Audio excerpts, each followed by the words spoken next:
Neemias 8, versículo 10, disse-lhe mais: ide e comei as gorduras e bebei as doçuras, e enviai porções aos que não têm nada preparado para si, porque este dia é consagrado ao nosso Senhor. Portanto, não vos entristeçais, porque a alegria do Senhor é a vossa força. Neemias, ele foi aquele que foi usado por Deus para restaurar os muros de Jerusalém. E Esdras foi usado por Deus para restaurar o templo, o altar. E Neemias, ele estava conforme os pensamentos de Deus. No capítulo 2, nós vemos que ele estava entristecido quando ele se apresentou diante de Artaxerxes, o rei. Ele estava entristecido. E ninguém deveria se apresentar diante do rei com o seu rosto abatido, né? Todos deveriam estar felizes, alegres diante do rei. E ele estava entristecido. Vamos ler esse versículo, né? Capítulo 2 de Neemias, versículo 1. Sucedeu, pois, no mês de Nisã, no 20º do rei Artaxerxes, que estava posto vinho diante dele, e eu tomei o vinho e dei ao rei. Porém, nunca antes estivera triste diante dele. E daí o rei perguntou para ele por que ele estava triste, se ele não estava doente. E ele disse: por que não estaria triste se os sepulcros, a cidade do sepulcro dos meus pais, está em ruína, foi queimada a fogo? Porque Nabucodonosor, quando levou cativo os judeus ali de Jerusalém, ele queimou tudo, né? Queimou as portas, o templo, fez um estrago, né? E ele estava triste por isso. E Deus estava usando esse homem, porque por ele iria dar o início à reconstrução dos muros. E inclusive aqui Neemias, por Artaxerxes, ia dar início às 70 semanas de Daniel, inclusive. A profecia das 70 semanas de Daniel começa aqui, com ele, na restauração dos muros de Jerusalém. E daí o rei permite isso para ele, né? Porque esse Artaxerxes, ele é açoeiro, né? O versículo aqui, versículo 6, quando ele diz no versículo 5, se é do agrado do rei, né, que ele fosse a cidade do sepulcro dos pais para restaurar. Versículo 6, então o rei me disse, estando a rainha assentada junto a ele, quanto tempo durará, coisa e tal. Então eu sempre pensava que seria isso aqui. Por que foi falado, né, quando ele estava conversando com o rei, é dito aí, então o rei me disse, estando a rainha sentada ao seu lado, quanto tempo você vai demorar? Por que fala? Ele não fala assim, quanto tempo, né? Ele poderia falar, então disse o rei, quanto tempo vai demorar a sua ausência aqui? Mas ele fala, então disse o rei, estando a rainha sentada ao seu lado, quanto tempo? Ele fala isso porque essa mulher que estava do lado dele, a rainha, era Esther, né? Era aquela da qual Deus usou ela para salvar o povo judeu daquela perseguição que estava tendo, né, daquela perseguição com o que houve com Mordecai. Outra versão fala Mardoqueu, né? Bom, então essa rainha aqui era Esther. Então ele se sentiu mais à vontade, né, em falar, porque esse rei ele foi usado por Deus para dar livramento ao povo judeu e também para reedificar o muro de Jerusalém através de Neemias. Então, quando ele sai, Neemias vai, ele toma um cavalo, ele chega na cidade, ele toma um cavalo e vai e dá a volta em toda a cidade. E vai vendo as portas, tudo o que tinha acontecido. Então, isso nós encontramos no capítulo 3 de Neemias, que ele chega lá e vai dar a volta na cidade pelo cavalo, com o cavalo, e vai ver porta por porta o que precisava ser feito. Então esse capítulo é longo, então eu não quero ler todo, eu vou apenas citando.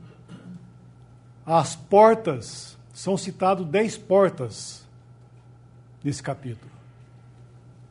O versículo 1 nos fala aí da porta do gado, né? E outra versão fala porta das ovelhas. E nós vamos encontrar mais para frente outras portas, né? Porta do peixe, porta velha, porta das águas. Mas é interessante que ele começa, a narração começa pela porta das ovelhas, ou porta do gado.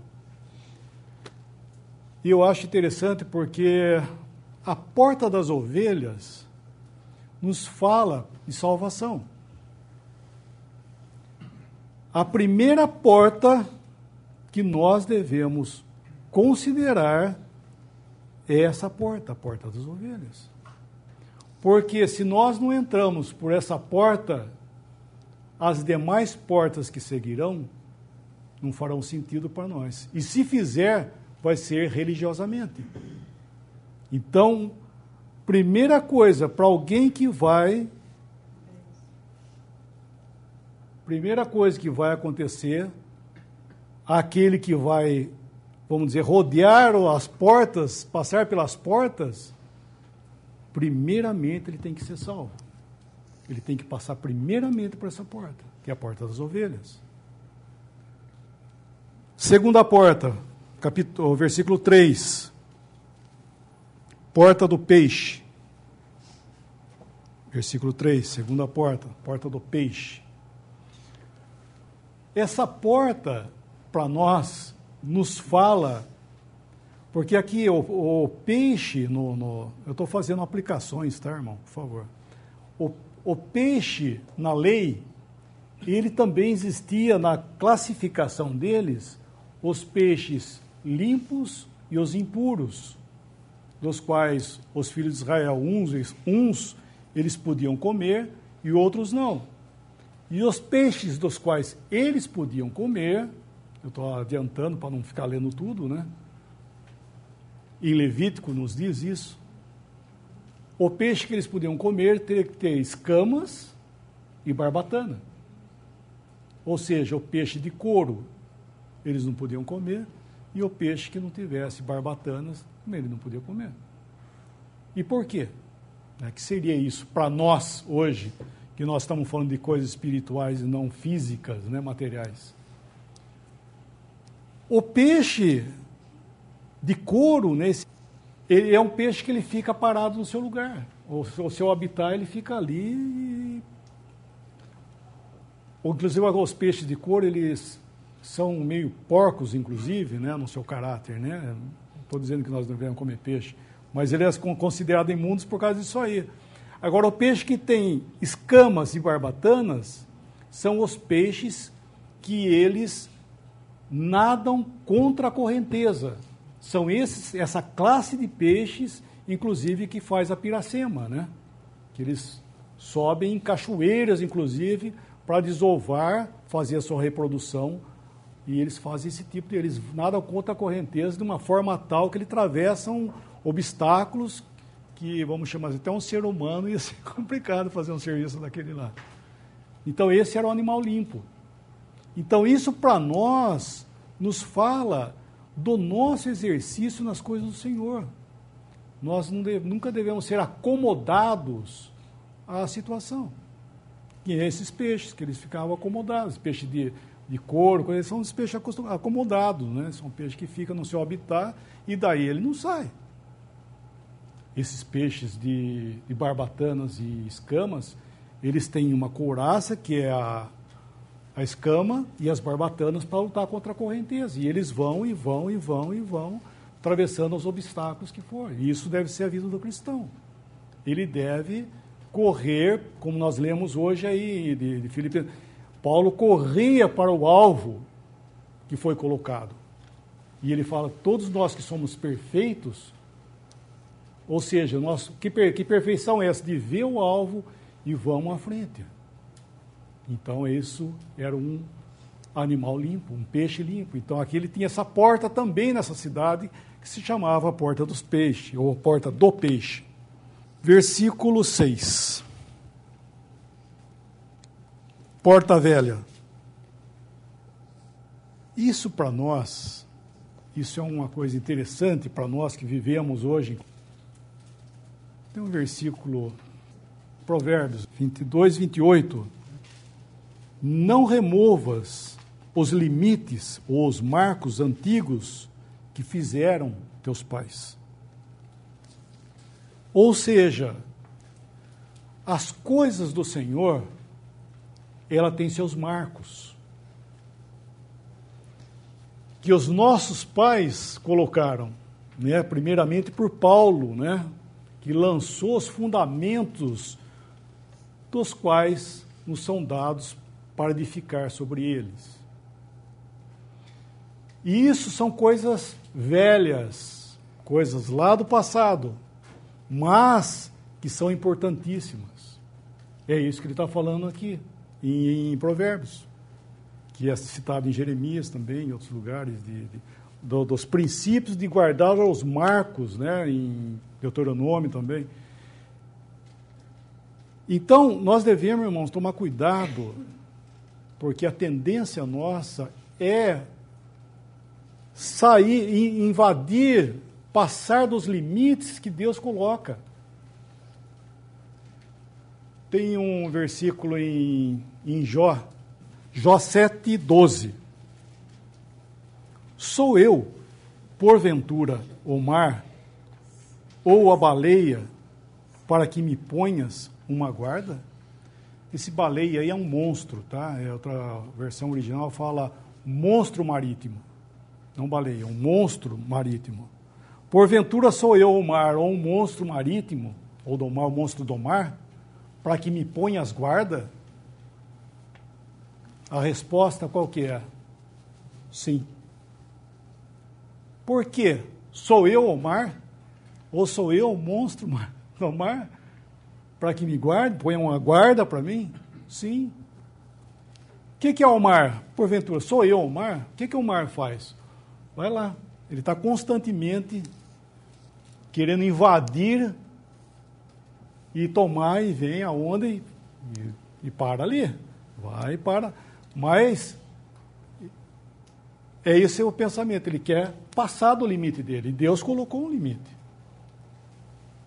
Não é verdade? Deus colocou um limite que dividiu as águas e a terra. Mas o mar, ele é assim. Ele quer.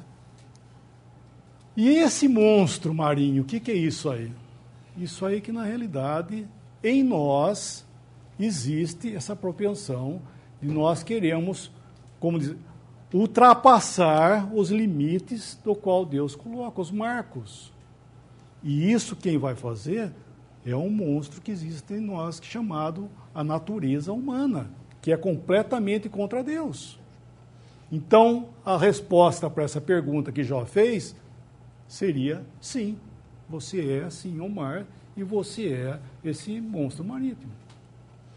Então, ali na nossa porta, é uma porta velha, ou seja, nós devemos restaurar ela tal como ela era. E ele fez isso, ele restaurou essa porta tal como ela era. E ficou com seu próprio nome. Então, isso é uma advertência, né, uma lembrança para nós, que nós devemos respeitar os limites que nossos pais colocaram. Inclusive, os irmãos, quando lá em 1826, quando eles voltaram às verdades, eles não colocaram nada novo, não é verdade? Eles apenas restauraram aquilo que era desde o princípio. Voltando lá em Neemias, mais uma porta. Versículo 13. Porta do Vale. Essa porta do vale é a porta que nós conhecemos do lugar de provação. Né? Primeiro versículo já vem a nossa mente, ainda que eu ande pelo vale da sombra da morte, nada temerei, porque tu estás comigo. Então, esse lugar de prova existe na vida do cristão também. Ele tem essa porta para ele atravessar ela, mas essa porta é uma porta de bênção, irmãos.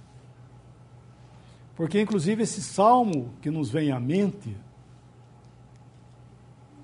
o vale da sombra da morte, nós encontramos lá em Salmo 23. O Senhor andou pelo vale da sombra da morte, né? Salmo 23, também a nós, né? Agora aqui, uma questão de provação. Versículo 4, ainda que eu andasse pelo vale da sombra da morte, não temerei mal algum, porque tu estás comigo. A tua vara e o teu cajado me consolam. Versículo 5, preparas uma mesa, ele prepara uma mesa perante mim. Esse lugar, esse vale, é um vale de morte. É um lugar de que nós não queremos ir. Né? Quem quer passar por esse vale? Ninguém vai querer passar por um vale desse. Mas é nesse vale que nós encontramos uma mesa preparada. A mesa do Senhor está no vale da sombra da morte. É lá que ele prepara uma mesa, porque esse lugar é o lugar onde que a carne não quer ir. Não é verdade? O lugar de bênção, a carne não quer ir. Mas é lá que nós encontramos isso. E isso é a mesa que o Senhor coloca, inclusive ele chama aqui, no caso, diante dos meus inimigos. Vamos passar para o próximo, senão não vai dar tempo. Nosso capítulo de Neemias, próxima porta, 14, porta do monturo. O que é a porta do monturo? O que é monturo? O que é isso? Lixo. Nós lemos hoje aqui. O que Paulo disse lá no capítulo de Filipenses, que nós lemos agora há pouco aí? Que ele considerava tudo aquilo que para ele era ganho e glória para ele, o que é? Ele considerava o quê? Esterco. Ou seja, essa porta do monturo, ela deve existir para nós também. Porque é o que Paulo fez, ele pegou toda a sua glória, tudo aquilo, e ele jogou nesse lugar.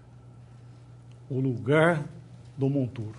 E essa porta deve existir, porque se ela não existir em nossa vida, como nós falamos agora, nós perderemos a bênção do conhecimento dele. Não é verdade? Nós perdemos a bênção, né, de conhecer essa pessoa. Como Paulo está falando, eu fiz tudo isso por causa da sublimidade do conhecimento, para conhecê-lo. Considerei tudo isso como refúgio, como esterco, como monturo. Então, que isso seja para nós também, essa porta seja bem reparada também, né? Como ele reparou aqui. O 15, porta da fonte. Aqui ele fala mais uma palavra, versículo 15. A porta da fonte, sei lá. E se fala do açude, de acelar, e fala selar, né? Mas é o acelar. Esse acelar é a mesma palavra de enviado.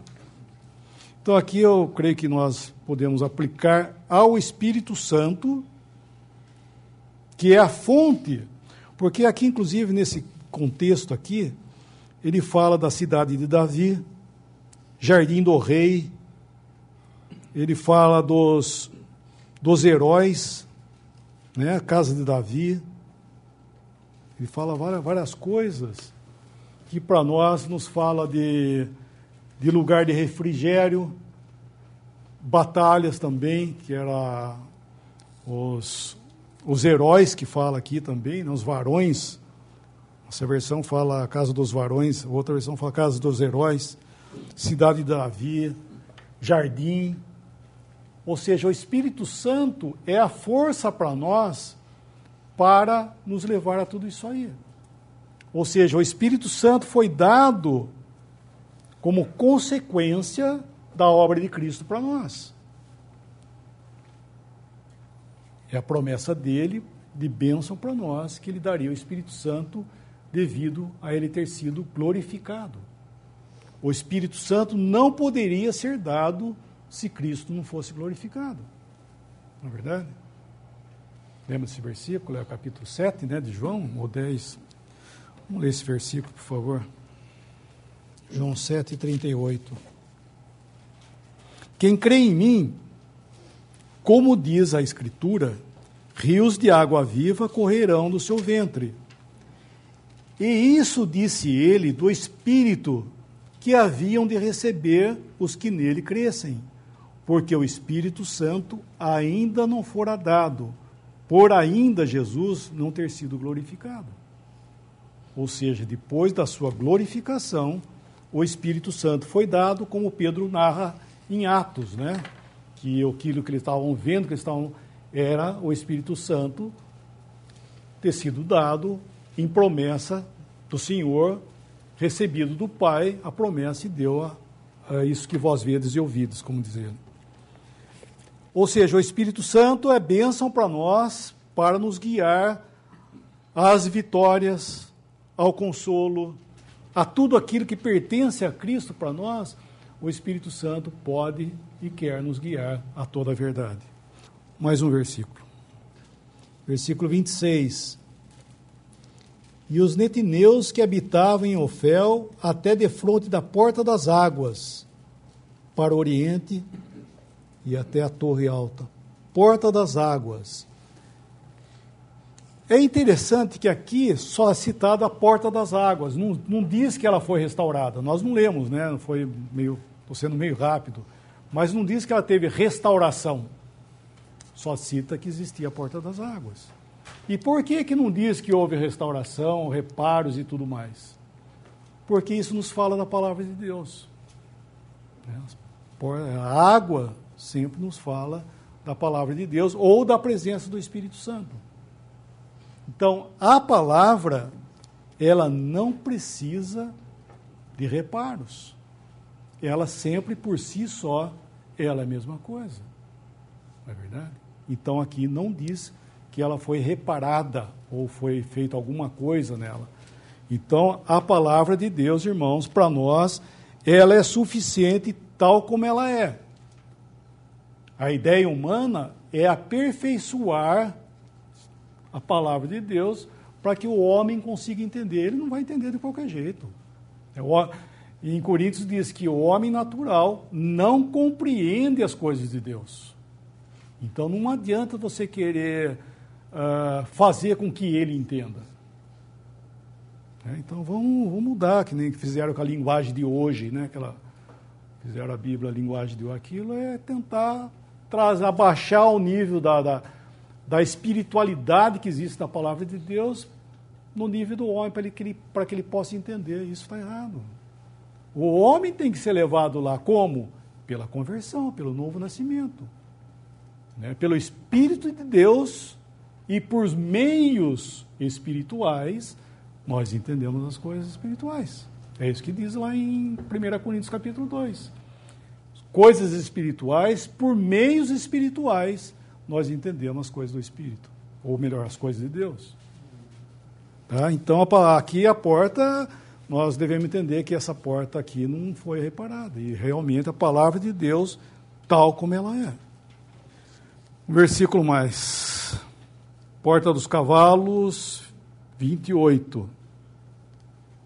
Não é isso? Desde a porta dos cavalos, repararam os sacerdotes. É interessante que a porta dos cavalos, né, os cavalos, eles não foram dados, eles inclusive foram os reis e os israelitas deveriam cuidar para não fazer a criação de cavalos. Porque o cavalo, ele foi dado para a batalha. E ele, para nós, né, nós devemos entender que aqui, na verdade, é mais uma advertência no sentido de não confiarmos nos nossos meios. Não é verdade? Porque, olha, o Senhor Jesus, por exemplo, as figuras dele nos evangelhos, é dito em Mateus que ele é como um leão, que nos fala dele como um rei, que realmente ele era. O Evangelho de Marcos nos mostra ele como um novilho, como um gado, né? Ou seja, um servo, estava ali para servir. Lucas, homem, que era a mostra que realmente ele foi um homem também.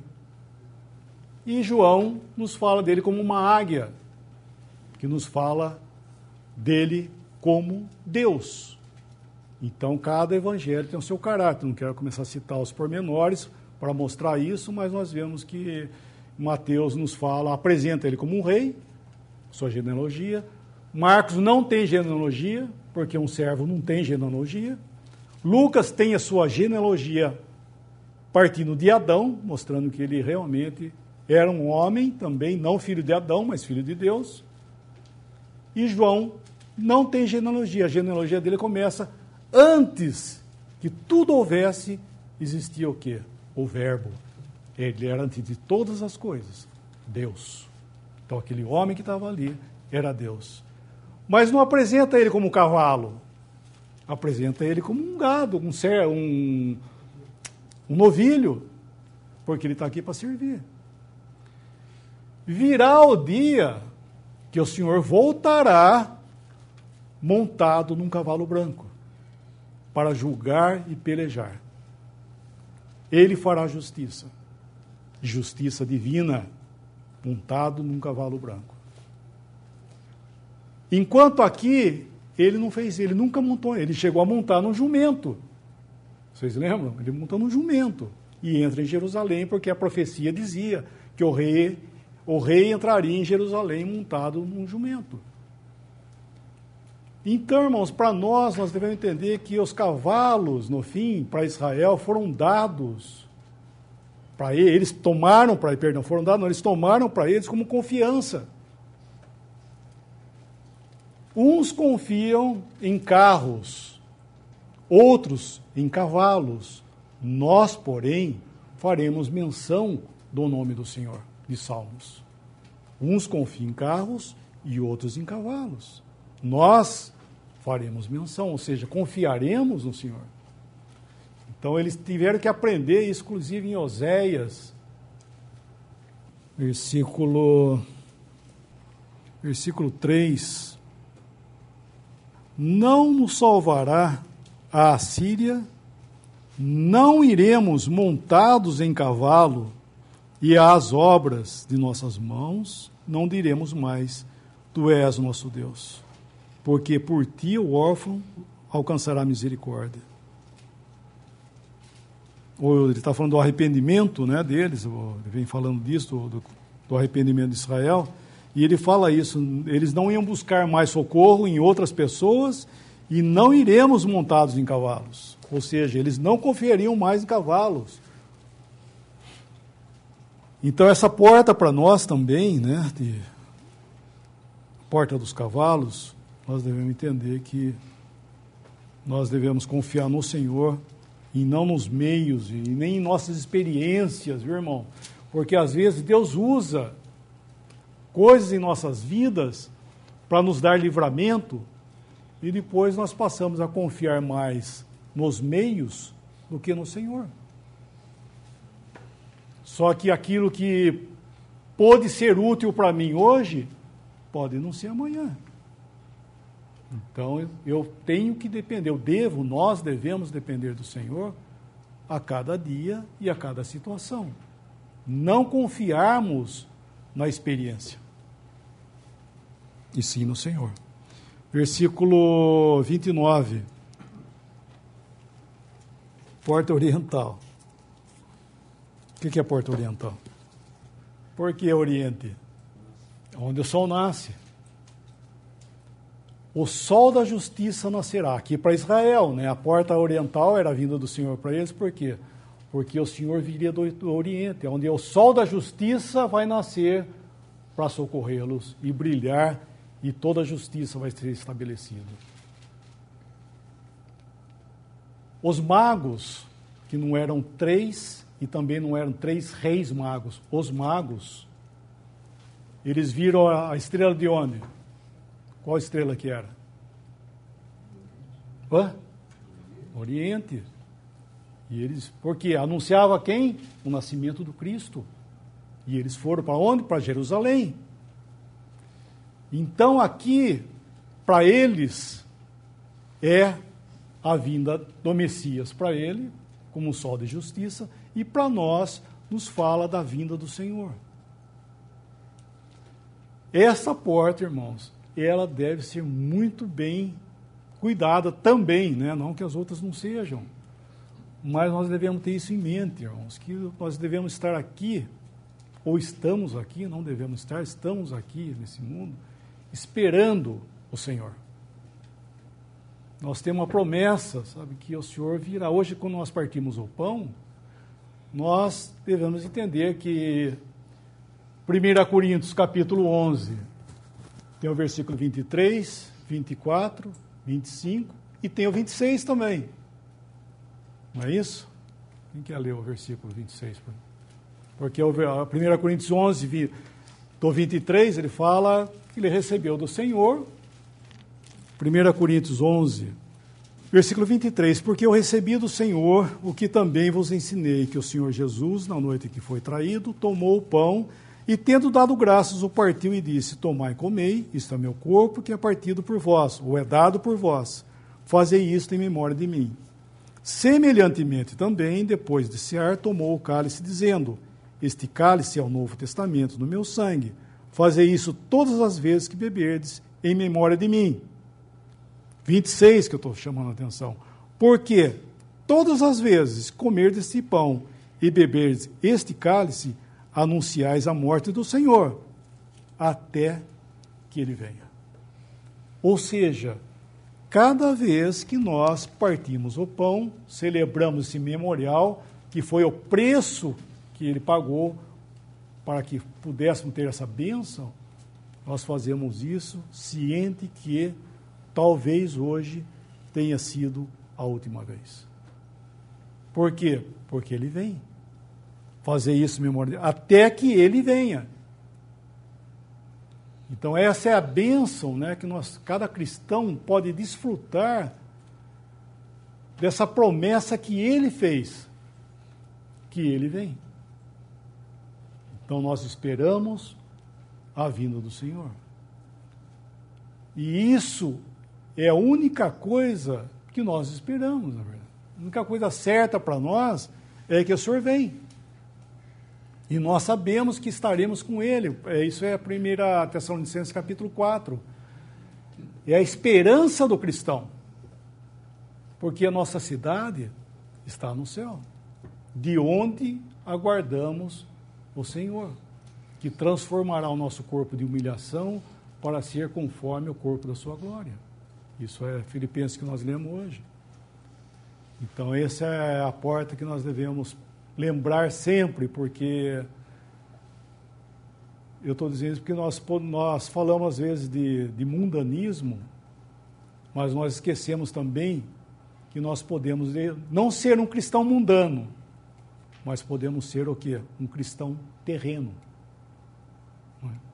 Um bom cristão. Só que nós vivemos, como nós lemos hoje, com visão somente para as coisas desse mundo. Somente para as coisas dessa vida. Queremos desfrutar a boa vida cristã aqui nesse mundo.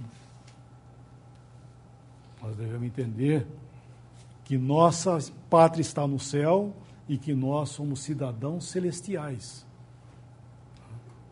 Então isso é uma advertência para nós não colocarmos nos nossos corações, seja lá no que for, aqui nessa vida. Devemos ter nossos olhos voltados para esse dia, porque isso nos moverá a valorizarmos aquilo que nós temos dentro de nossa vida. Não estou dizendo isso que nós não podemos ter ou não ter, ou fazer ou não fazer. Não estou dizendo isso. Que se nossos olhos não estiver fitos, né, fixados que o Senhor vem, nós vamos realmente debruçar nos parapeitos da vida aí, quer seja no trabalho, na família, então nós devemos olhar que o Senhor pode vir. E isso vai mover nossos corações para as coisas mais excelentes. 31. Depois dele reparou Malquias, filho de Urives, até a casa de Netineus e mercadores, defronte da porta de Mificade.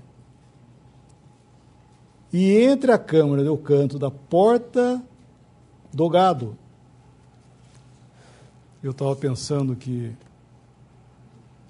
ele volta a falar outra vez dessa porta do gado.